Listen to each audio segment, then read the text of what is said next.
itulah berantem dengan istri boleh? Jima dengan istri boleh tidak? Hah? Nggak boleh dengan istri orang, astagfirullah itu. Istri sendiri maksudnya. Boleh tidak? Boleh, tapi kalau sedang ihram. Itu ya lihat, pakai parfum itu tidak boleh. Pakai apa ini? Gunting kuku tidak boleh. Apalagi yang tidak boleh ketika ihram. Pakai pakaian berjahit. Coba lihat apa hubungannya coba. Itulah perintah. Sami'na. Kejaman orang-orang Yahudi, Allah melarang apa? Pakai ngala lauk hari Sabtu, ya kan ya? Betul. Padahal hari-hari yang lain silakan kan gitu. Hari Sabtu tidak boleh itu. Beda saru kan kita tuh orang Yahudi makanya itu. Ada saru itu Sabtu ngala lauk. Itulah perintah Allah Subhanahu wa taala. Maka sepele bab janggot, sepele bab apa ini teh? Bab isbal, sepele bab musik. Tapi kaitannya kalau dengan perintah dan larangan wajib kita jauhi, taatiyah perintahnya, jauhi larangannya. Inilah esensi apa? Ibadah. Ya, saya Ya, satu itu ya. Yang kedua, muamalah dibangun secara garis besar untuk menjaga kebaikan dan kemaslahatan. Ya, sebagaimana tadi. Oh iya, tadi itu kan dua ya. Belajar muamalah ada satu akidah, satu akhlak. Artinya apa? Kita membangun kebaikan dengan sesama. Membangun interaksi yang baik dengan apa? Sesama. Ya, maka di sini muamalah dibangun secara garis besar untuk menjaga kebaikan dan kemaslahatan. Jadi adanya haram itu karena apa? Karena ada maslahat di dalamnya. Kenapa diharamkan? Karena ada maslahat. Kalau dalam bab ini syariat itu setiap yang diharamkan itu pasti ada maslahat. Menimbun tidak boleh, haram. Kenapa? Karena kalau terjadi penimbunan ada madharat. Nanti di bawah itu ada insyaallah. Ya, itu yang kedua. Yang ketiga, secara garis besar disandarkan kepada uruf dan kebiasaan. Ya, jadi silakan tidak ada tidak ada dipastikan atau ditetapkan oleh syariat. Silahkan mau bagaimanapun dilakukan begitu ya. Contohnya apa ya? Ada di model misalnya menentukan harga, boleh tidak 100%? Boleh? Boleh. 200%? Boleh. 300%? Boleh. 1000%? Boleh. Dengan catatan apa? Hah? Apa urutnya? Iya, yaitu kebiasaan orang-orang. Misalnya gini, karena kalau tidak itu akan terjadi goban. Goban itu adalah ketidakseimbangan. Adamul adalah, tidak ada keadilan, tidak ada kesamaan antara satu dengan yang lainnya, antara barang dengan uang. Misalnya begini, antum punya jam tangan merek Rolex. Merek apa? Sebenarnya Rolex teh. Macan pernah boga Rolex. Alhamdulillah. Misal ya, contohnya misalnya saya tak apal. Contohnya misalnya 3 juta, saya juga tak apal ya. Misalnya contoh ratusan jaga tahu ya. Misalnya 50 juta itulah ya. Misalin contoh lah. Ya. Contohnya 50 juta jam. Dia beli 50 juta. Ternyata menurut orang yang tahu ini teh KW tadi palsu. Mah paling 1 jutaan, 2 jutaan, mau 50 juta. Ini terjadi apa? Goben. Terjadi apa? Perbedaan antara nilai barang dengan uang. Dia tidak tahu ilmunya. Dia tidak tahu bab tentang apa? Dunia apa tadi? Rolex. Maka apa yang terjadi? Maka apa yang harus dilakukan? Maka orang yang membeli tadi boleh khiyar. Dia kembalikan barangnya, ambil uangnya. Dan si penjual wajib untuk mengembalikan. Karena itu ada goban. Gobannya goban fahis lagi. Ya, di situ bahkan ada tadlis. Tadlis itu apa? Penipuan, kamuflase dan lain sebagainya. Bisa jadi dia nipu begitu. Atau yang kedua contohnya, misalnya begini, ada goban. Contoh lagi misalnya jual isi ulang. Jual apa? Isi ulang. Isi ulang berapa? 5.000 ya? 5.000. Ada yang jual 20.000 atau 15.000. Padahal sama persis semuanya 15.000. Bahannya sama, semuanya sama, ini 15.000. Nah, ketika kita pembeli, kita beli 15.000, ternyata batu 5.000. Apa yang kita rasakan sebagai pembeli? Kenapa batu 5.000 ya? 15.000. Nah, satu sisi Silakan, untung mah boleh seberapa persen, ribuan persen juga silakan. Tapi harus di atas, harus melihat uruf, harus melihat apa? Kebiasaan di situ berapa, pasar gitu kan kalau kita punya harga apa? Harga pasar berapa gitu. Jangan sampai melambung tinggi, jadi nanti ngerasa si konsumen itu merasa tertipu. Paham maksudnya? Jadi ketika misalnya kita jualan tadi apa jam tangan, sama persis Seiko di situ 1 juta, kita harganya 3 juta. Ketipu tak kira-kira kalau kita beli gitu?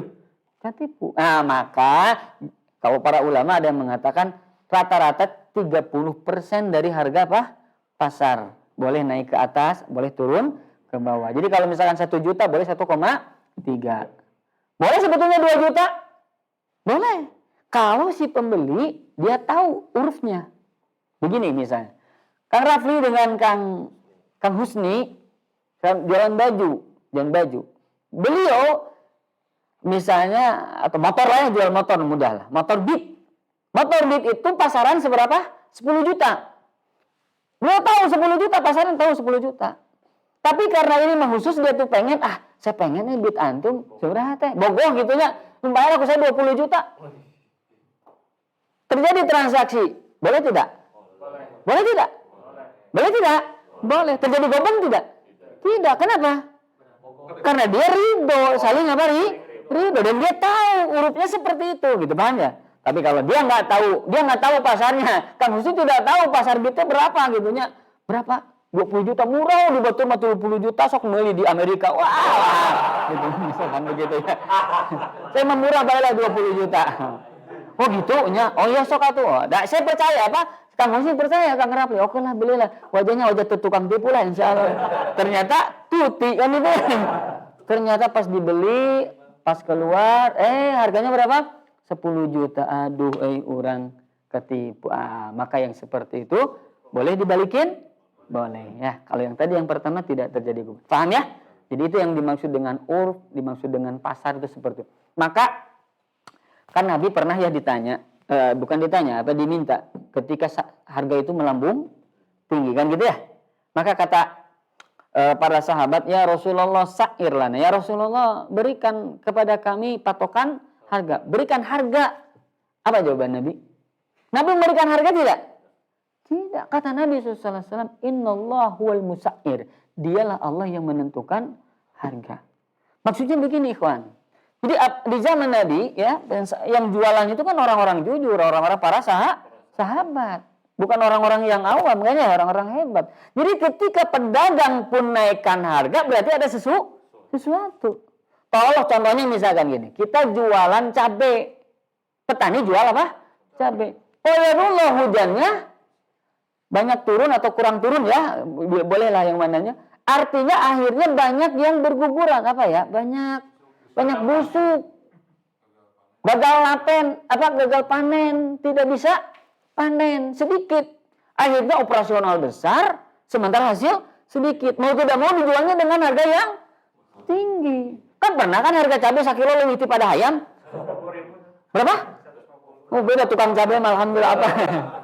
150.000 pernah kan gitu ya? Padahal ayam paling berapa? 40.000. Kenapa bisa begitu? Ya karena ada sesuatu. Boleh tidak begitu? Boleh. Maka kenapa Nabi tidak menentukan harga, tidak mau menentukan harga? Karena kata Nabi dalam redaksi yang selanjutnya, karena aku tidak mau berbuat apa? Zalim.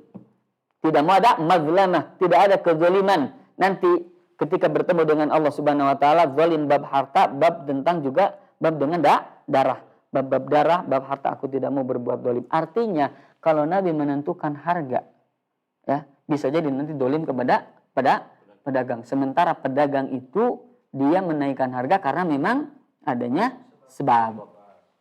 Tapi kalau si pedagangnya ini apa? Ihtikar, nimbun gitu ya, sehingga dia itu gitu mah bagaimana? Bagaimana? Penjara gitu mah ya. Kita mah dihukum. Dia tetapkan harga tidak boleh seperti ini kan begini ya. Harusnya begini. Nah, artinya berarti penetapan harga itu dilihat. Kalau ada kemaslahatan oleh negara ya atau amir untuk diatur ya seperti tadi agar tidak ada apa? Kelicikan, tidak ada kecurangan dan lain sebagainya. Maka boleh misalkan antara rank ini sampai rank ini diperbolehkan. Maka Majma' Fiqih Al-Islami memperbolehkan pemerintah menetapkan atau menentukan harga apabila itu dipandang sebagai sebuah maslahat. Paham ya? Nah, jadi maksudnya Nabi tadi tidak mau menentukan harga karena tadi ya takut membuat kezaliman kepada siapa itu? Ke pembeli ya.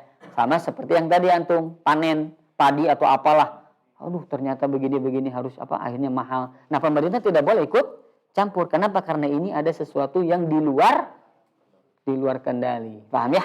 Nah, ini. Jadi intinya bab tentang penentuan harga itu dikembalikan kepada masing-masing, kepada masing-masing pedagang. Tidak ada ketentuannya ya. Baik. Itu, satu lagi ya.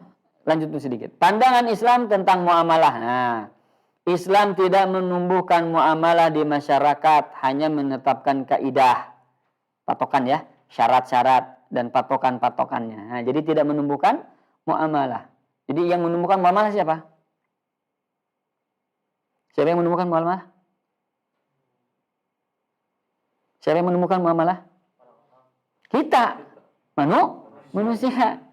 Ya sekarang kan banyak cabangnya kan usaha itu.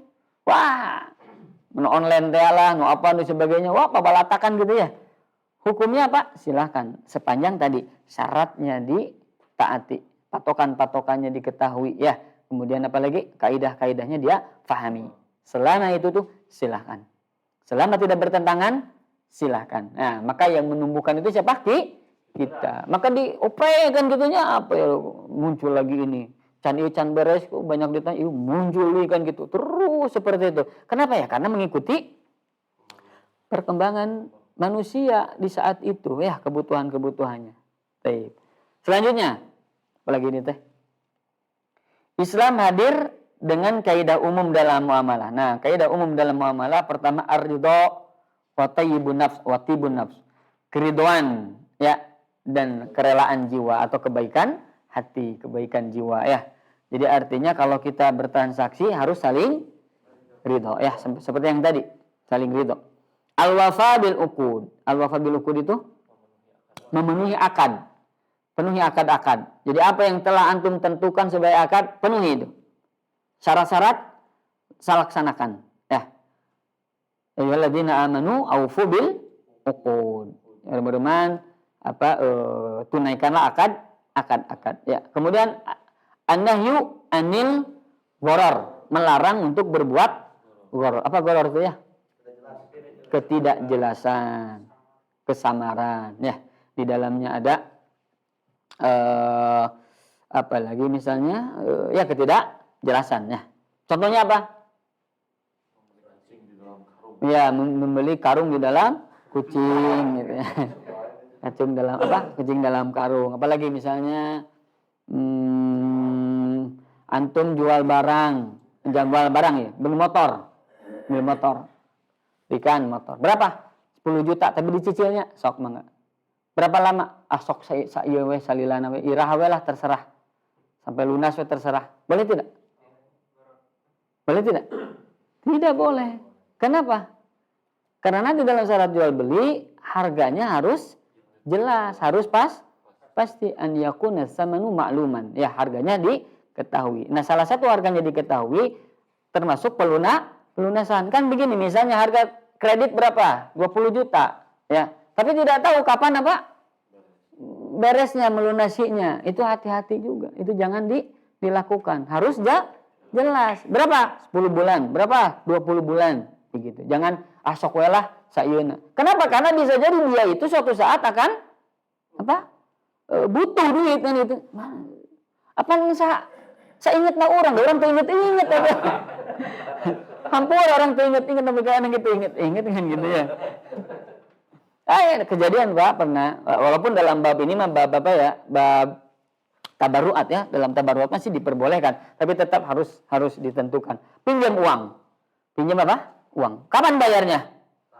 Irahawe lah. Panggil punah lah gitu ya. Misalnya begitu. Jadi dia Dia pinjam uang tapi dibayarnya teh kapan we, kapan. Nah, itu teh dihindari. Itu dihindari. Kenapa? Ya jelas itu juga. Karena kumaha selain pinjam uang teh ada apa lagi MLM? Akan terus perjanjian. Ya, walaupun dia tidak tertulis ya, minimal diakadkan. Ya, enggak apa-apa. Misalkan enggak tertulis juga ya, bagusnya kan tertulis, kemudian ada saksi gitu kan misalnya. Dan notaris. Tapi kalau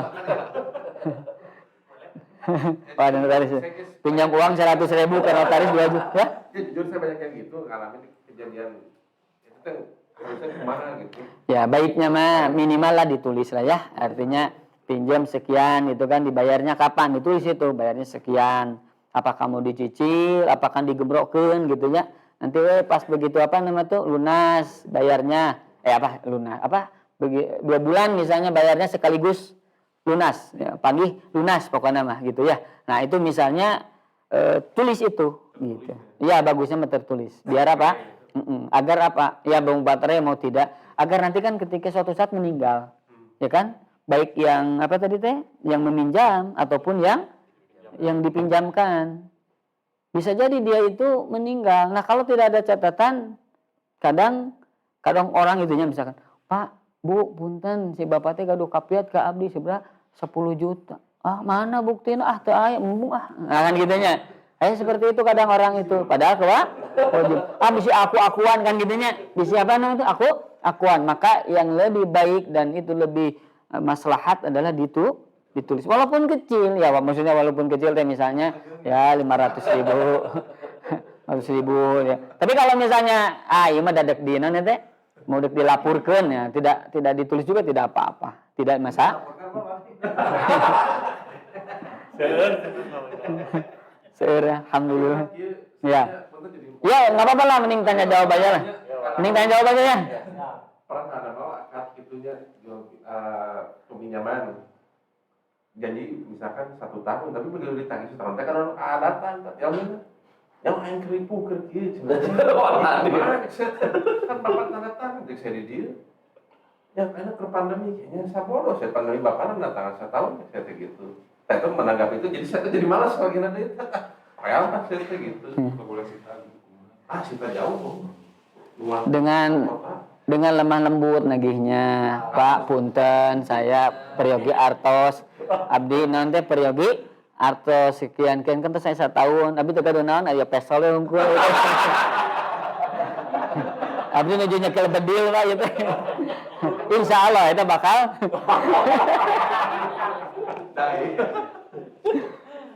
Baik, ya. Jadi intinya gini, itu akad itu atau perjanjian tadi dibuat sebagai patokan awal bahwa itu ada hak dan ada kewajiban yang harus ditunaikan. Haknya yang meminjamkan untuk mendapatkan lagi uangnya. Kewajiban si peminjam untuk membayarnya kan gitu ya. Nah, kalau orang yang benar akidahnya puntennya, kalau orang yang benar dia benar gitu ya hubungannya jeung Allah, hubungannya jeung benar muamalahnya lah gitu kan. Muamalah itu kan ada vertikal ada. Kalau dia muamalahnya benar, dia teh hampuraan gitu. Pak, punten, aduh ya Allah, abdi teh izin. Tapi kumahanya abdi teh gaduh nanaon? Ya barang tuh di bumi, aduh kolor jeung kaos tuh, aduh kumaha. Bade dicanak itu misalkan begitu. Jadi ketika dia memang betul-betul dia tidak tahu, dia tidak mampu, ya. Kemudian dia itu bertanggung jawab, dia pasti akan meminta maaf. Mau ujug-ujug naon teh kalaka. Eta mah aduh, kudu mah dipek-pekna ge nya. Tapi intinya kita sebagai apa yang kalau misalnya memang korbannya, kan korban berarti siapa di korban? Antum yang yang meminjamkan jadi korban, uangnya harus uangnya tidak bisa kita ambil sesuai dengan patokan awal. Maka apa yang harus kita lakukan? Maka pertama tetap kita ingatkan ya, intinya bahwasanya Kang punten abdi mangemutan we hungkul gitunya ya, mudah-mudahan lah pamitos aya mah pamit acan aya nya teh sawios pami aya nya ieu teh kewajiban, mudah-mudahan teu kacana kanu akhirat gitu. Tos aya teh acan gitu. Acan bro.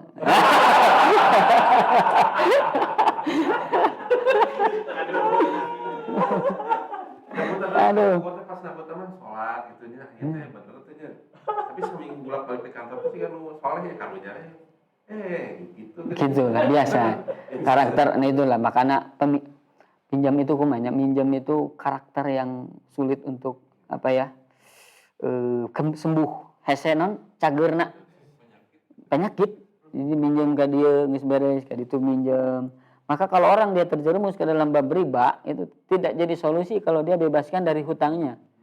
Dia itu akan berhutang deui. Jadi kalau orang itu ketika bab hutang dibereskeun, ku dibereskeun tah ieu naon teh jiwana gitu. Ada penyakit kudu apa ya namanya itu kudu bener-bener. Nah, orang itu ya tadi ketika awal mula dah butuh non duit, dah mungkin dia tuh langsung non itu petentang aing duit mungkin mau dibere padun lagi kan gitunya. Tapi lamun ningalina bager, ningali soleh, ningalina teh oh siga buuk menang mabuk dia kan gitu aduh gitunya. Gitu. Ya kita lah manusia. Jadi datang mas siga ya menupi lucu itu juga kupu-kupu aduh ini indahan gitunya. Tapi begitu beres, begitu kuduna dibayar, ya kuduna bayar jadi singa kan gitu ya. Orang jadi duitnya gitu ya. Allah musan tibalik ya. Maka itunya kenapa sekarang ini salah oke tapi nya kenapa penagih-penagih itu ya nyewa apa tadi teh? Nyewa bedep ya, bed kolektor. Oh, non itu nu irungna segede wah itu dipikasieun. Da soalna kitu nu jelema nu sokna teh nu sok ngahutangna kitu. Padahal itu juga salah tidak boleh. Tetap walaupun dia itu dalam keadaan zalim, kita tidak boleh menzalimi lagi. Dia kan berkhianat tuh. La takun man khanaka, jangan hianati orang yang mengkhianatimu. Tetap walaupun dia berkhianat, kita tidak boleh berbuat zalim. Oh, dia berbuat zalim ke saya. Udah zalim. Banser, tolong apa namanya itu? Serbu tah eta teh nah, lain banser teh panser ya lain banser. Panser. Ya, LSM. Oh, tuh kali itu tuh. Tuh paraben sok. Setengah-setengah jeung urang kan gitunya ada yang begitu. Sok lamun dapat duitnya setengah-setengah. Kenapa ya daripada dia enggak dapat duitnya sama sekali. Akhirnya apa bagi-bagi jeung apa itu teh preman. Bagi-bagi dengan itu. Kenapa ya? Karena susah. Itulah bab duit gitu. Maka ulah bab bari ngahutangkeun. Kecuali kalau betul-betul kita tuh melihat kondisinya gitu kan. Nulis betul-betul itu ripu jelema teh. Ada katingali di banget ge nya. Atau sebetulnya beribu teh gitu ya.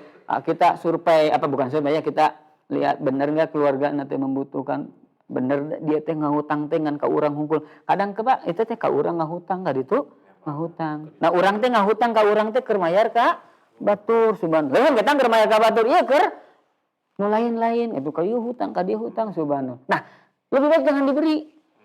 Jangan diberi. Bukan berarti kita zalim kepada dia bukan. Tapi sebagai apa? Sebagai ya kita nasihati apa caranya we lamun ngabantuan kumaha carana gitu.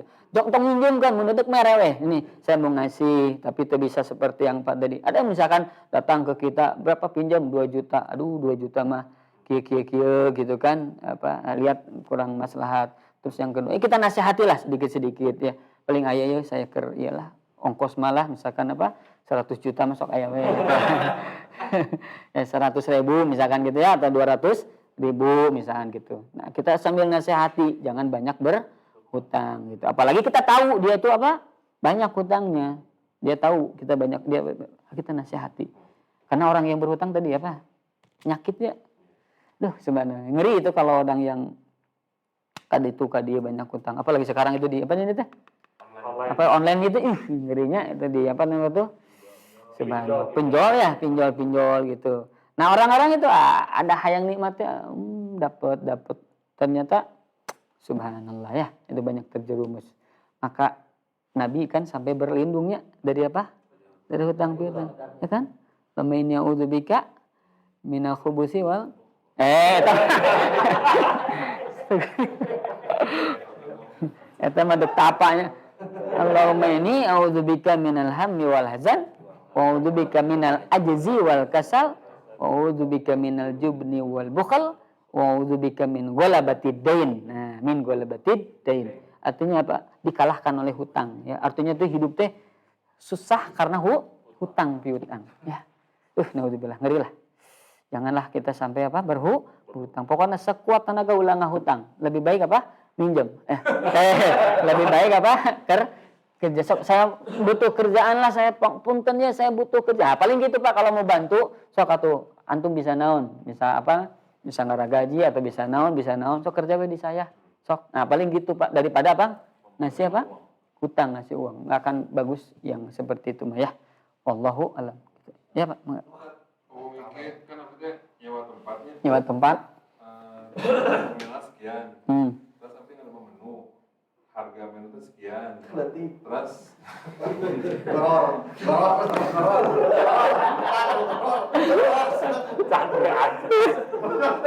Terus apa jawabannya enggak? si penyewa tempatnya tiba-tiba kan satu kasir. Satu kasir. Nggak boleh food court tapi satu kasir akhirnya teh dia siapkan teh. Nah, terus abis itu terang awalnya teh bahwa ada bayar tenan 10%. Jadi ketika konsumen bayar teh kena tax service 10%.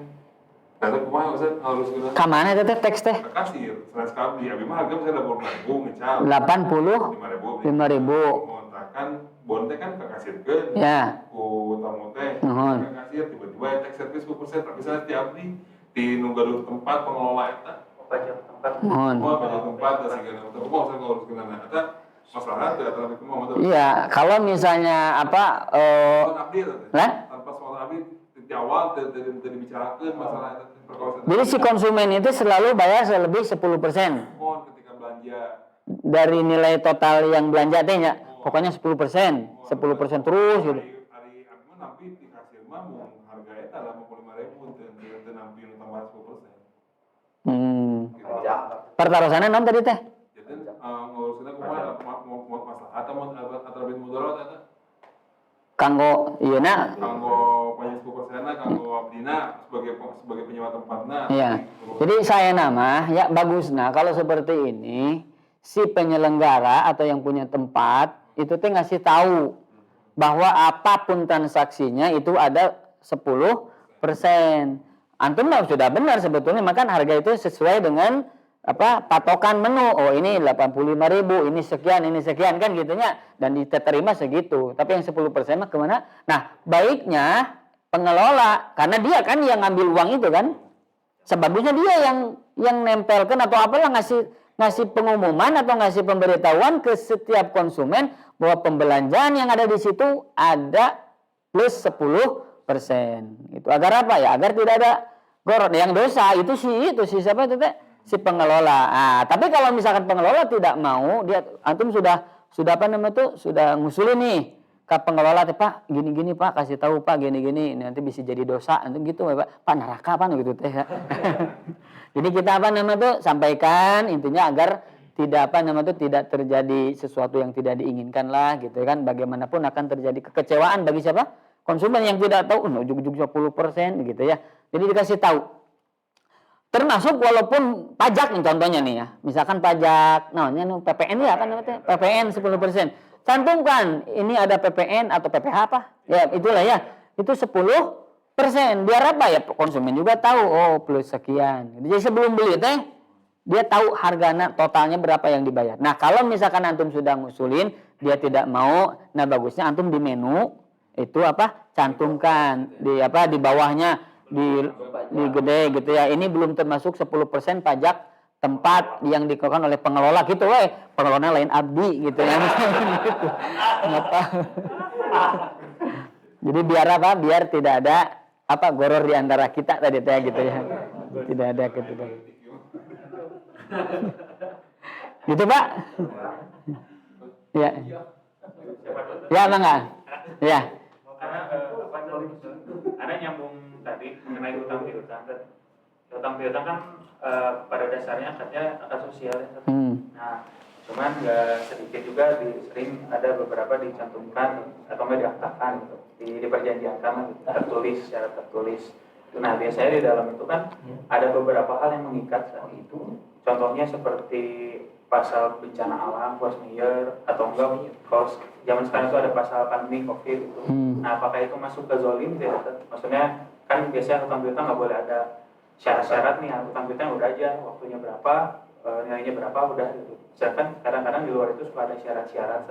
Maksudnya gimana? Contoh pandemi teh dari sisi apanya? Misalkan pandemi, misalkan contoh gini redaksinya. Pandemi yang disebabkan oleh COVID-19 ini tidak mengganggu jalannya si perjanjian ini misalnya. tetap bayar, tetap harus bayar. Oh. Nggak boleh jadi alasan COVID. Seperti itu. Ya, jadi intinya dia menetapkan syarat untuk tetap membayar gitu ya, apapun keadaannya. Gitu maksudnya tuh ya. Walaupun dia tuh tidak punya uang juga gitu, pokoknya mah gencet. Kan payahan. Ya, baik, intinya betul. Ya, namanya hutang piutang itu tabaruat, sosial kebaikan. Jadi artinya seseorang yang ketika dia meminjamkan uang, kemudian dia sudah berusaha semaksimal mungkin untuk mengembalikan pengembalian itu, tapi qadarullah dia tidak mampu. Maka apa yang kewajiban kita? Memberikan tangguh. Itu kewajiban, memberikan apa? Tangguh. Ketika kita memaksa untuk itu dolim. Dan zaman itu mampunya Pak untuk membayar, dia kumaha neuk dibayar dan anak dibikin kan gitu nya. Dek di nana teh asongan itu ngaranna teh. Dibeli oke dak? Ya silakan. Nah, kecuali dia punya aset. Nah, boleh ketika itu misalnya apapun yang ada misalkan asetnya siap untuk dijual dan sebagainya. Nah, kalau misalnya memang dia sanggup seperti itu ya mau tidak mau asetnya harus Nah, kalau maksudnya ke sana, maksudnya tadi pandemi itu ke sana, nah, kemudian dia setuju ya tidak masalah. Karena apa? Karena ini kewajiban. Ada hak dan kewajiban gitu. Itu ya Kang. Jadi intinya secara klausul tidak boleh bagi orang yang menghutangkan, mensyaratkan pokoknya mendukung carana supaya maling oge baiklah, penting maya jangan begitu, kayaknya tidak diperbolehkan. Nah, ketika dalam keadaan darurat itu mah tidak perlu karena kan tadi sosial, yang namanya sosial itu harus dari sisi kemanusiaan. Oh, dia tidak mampu. Kecuali memang betul-betul dia itu dalam rangka one prestasi. Kecuali dia one prestasi, dia melanggar, dia tidak mau dan sebagainya. Nah, gitu kan ya misalnya. Maka apa yang kira-kira dieksekusi? Tadi penjualan aset atau bagaimana sebagainya. Dan ketika dia tidak mampu bayar, kemudian dia punya aset. Nah, orang yang bertanggung jawab dia dijual asetnya. Kenapa ya? Karena kewajiban untuk membayar hutang. Asetnya dijual untuk dilunasi. Gitu, Kang? Ya, wallahu alamnya. Ya, Pak. Jadi proses dalam bermuamalah menjual produk. Terus buat promosi hasil dari penjualan teh buat infak sedekah. Jadi punya dua niatan Pak, buat dari hasil penjualan teh biar si produknya laku. Pertama yang satu lagi buat di infak sedekah itu gimana salah Pak? Boleh ya? Sebagian keuntungan maksudnya. Iya gitu. Iya. Jadi begini ya, al-qasdu mu'tabar ya. Niat itu dianggap. Niat itu di sebuah, kan innamal a'malu biniat. Jadi setiap amalan ini kita itu tergantung dengan niat. Itu yang pertama. Yang kedua, bahwasanya kata Nabi sallallahu alaihi wasallam, mastata'a minkum an yakuna lahu amalun. Jikalau seseorang mampu untuk dia memiliki amalan khoba itu tersembunyi, memiliki amalan yang tersembunyi, falyaf'al, maka hendaklah dia lakukan itu. Jadi artinya sebaik-baik amalan itu adalah amalan-amalan yang tidak kita expose, yang tidak kita sampaikan. Nah, kebanyakan punten orang menetapkan atau menuliskan adanya tadi embel-embel 10% untuk 10% ini gini. Ngarah payu. Ngarah apa? Ngarah payu, bukan untuk beramal. Dia kalau mau beramal ya payu dia akan beramal gitu. Kalau dia betul-betul ikhlas. Nah, ini jadi apa? Jadi samar gitu. Samar antara dia benar-benar mau beramal atau ngarah payu. Nah, itu hati-hati makanya ya. Jadi bisa jadi kalau kita ngarah payu, waliyadzubillah, itu akhirnya ujung-ujungnya kita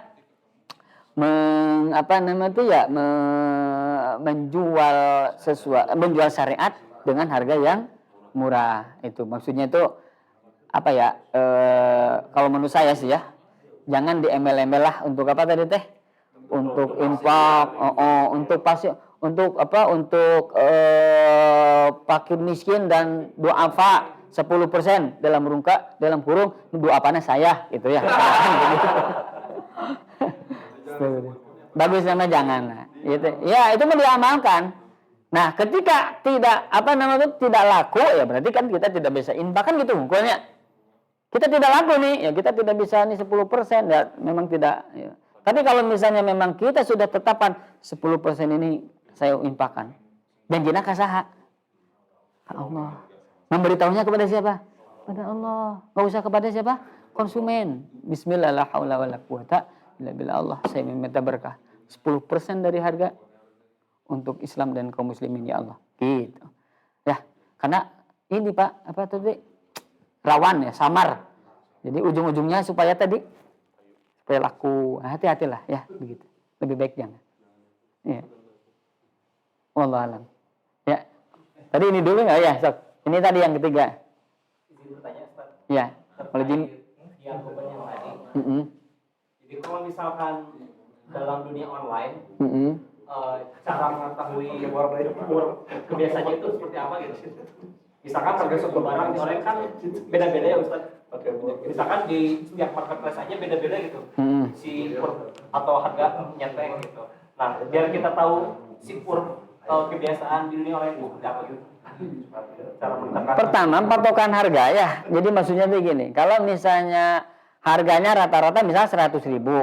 Nah, maka harga yang normal itu sekitar 30%.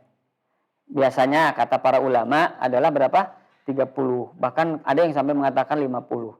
Jadi kasarnya misalkan gini, ada yang 100.000, 120, 130 itu masih apa namanya itu masih urf itu. Nah, tapi kalau ini 120, ini 130, blok ayo 400. Nah, ini 400 ya, yang tidak apa? Yang tidak urf. Ya, ini yang goben itu. Tapi laku ya 400. Ya? Tapi yang 400 laku. Kalau misalkan tadi dia itu apa yang konsumennya itu ternyata dia tidak tahu bahwa ini teh harganya 130 di luar teh gitu ya. 130 atau 120 dan barangnya sama, nah, maka itu ada khiyar goben. Jadi dia berhak untuk apa? Mengembalikan barangnya itu. Kalau yang terjadi ya kalau orang belinya di marketplace, kita jualnya di Facebook atau di web kita sendiri. Nah, itu kan biasanya minimal tuh keuntungan 100.000 misalnya. Jadi kemungkinan ada bedanya 100.000 tuh antara kalau di marketplace 100.000 misalnya kita bisa jual 200.000, 250.000. Tapi laku. Intinya itu adalah barang yang sama dengan yang lain. Barang yang sama, cuma kita kan ada biaya iklan. Nah, ya, jadi intinya gini. Maka sebetulnya, nah, kan tadi jumhur ulama tidak mematok tadi yang 30% tidak mematok. Itu tergantung dari masing-masing pelaku. Karena begini, antum jualan baju misalnya ya. Tapi biaya promosi, biaya iklan itu beda antum teh. Biaya operasional beda. Bahannya sama, modelnya sama, bisa jadi kan gitu. Tapi operasional antum lebih kecil atau lebih besar daripada yang lain. Maka itu dihitung sebagai profit dan diharap tidak masalah. Itu tidak terjadi goban. Kenapa ya? Karena memang itu masuk ke dalam biaya-biaya yang harus dikeluarkan gitu. Jadi kalau makanya yang disebut goban itu kalau fahish itu sampai beberapa kali lipat gitu ya. Kayak tadi misalkan ini 100.000, di situ mah misalkan berapa gitunya 500.000. Itu mah sudah sudah di luar ya di luar inilah gitu ya misalnya. Tapi kalau misalkan 100.000 ini 200.000, walaupun sebetulnya kata jumhur itu juga tidak masalah yang 500.000. Kalau memang dia itu tahu si konsumen itu tahu ini teh memang perusahaannya biaya cara jualnya beda, pola marketingnya beda, kemudian biaya-biaya yang dikeluarkannya beda, itu nggak masalah. Jadi intinya kembali kepada jumhur, tidak ada patokan yang 30% itu tidak gitu. Hanya memang ada sebagian yang mematok berapa tadi teh? 30% itu. Kalau memang bisa segitu kita bisa lebihnya berapa? 30% lah masih cukup untuk mengcover apa tadi teh?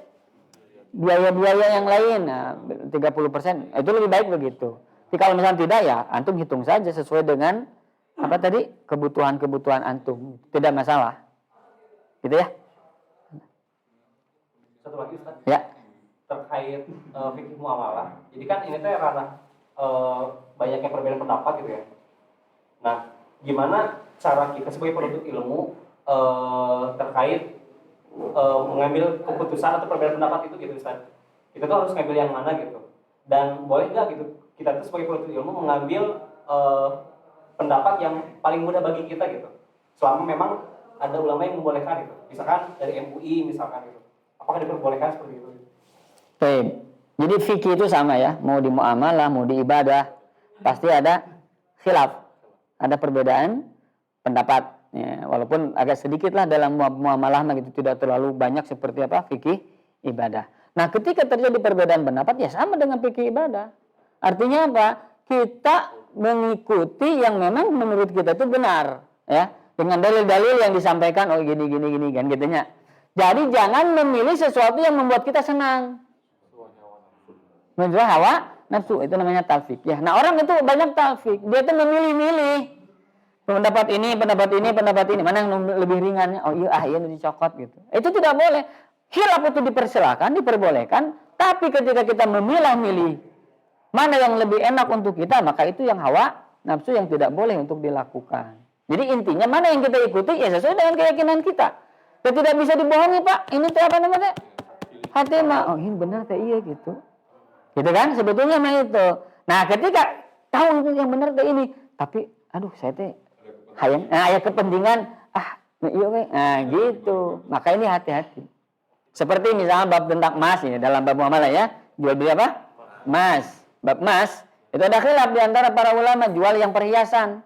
Ya, contoh perhiasan Syekhul Islam Ibnu Taimiyah, Ibnu Qayyim al-Jauziyah membolehkan untuk dikredit. Kalau emasnya emas apa? Emas perhiasan, kan gitu ya. Nah, sementara yang lain sama, tidak diperbolehkan. Nah, ketika kita mau mengikuti pendapat, maka sesuai dengan yang kita yakini, begitu. Ya, maka akhirnya kebanyakan sekarang bukan hanya emas perhiasan, emas batangan pun sekarang boleh dipakai untuk kredit. Nah, gitu. Kenapa? Nah, yang penting, itulah ujung-ujungnya. Jadi ujungnya apa? Apa ya? Mengikuti hawa nafsu. Ya. Oh, terus azan? Masya Allah, alhamdulillah. Dan tekarawasnya. Gitu? Ya, apa? Siapa tadi teh? Nanya teh, ngacu?